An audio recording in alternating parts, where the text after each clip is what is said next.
তখন একটা মেয়েটা মোবাইলের স্ক্রিনে তাকিয়ে বসে আছে, চোখে জল। সে একটা মেসেজ পাঠিয়েছে, ঘুমিয়ে পড়লে বলিস, আমি অপেক্ষা করব।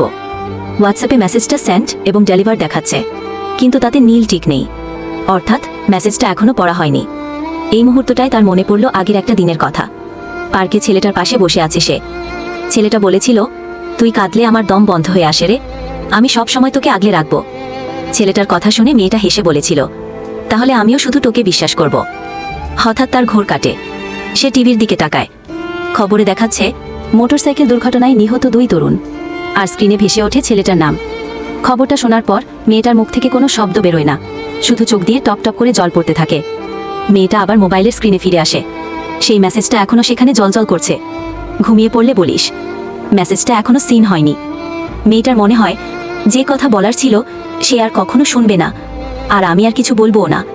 কিছু গল্প এভাবেই মাঝপথে থেমে যায়, কিছু কথা শুধু পাঠানো হয়, কিন্তু সেগুলো আর শোনা হয় না।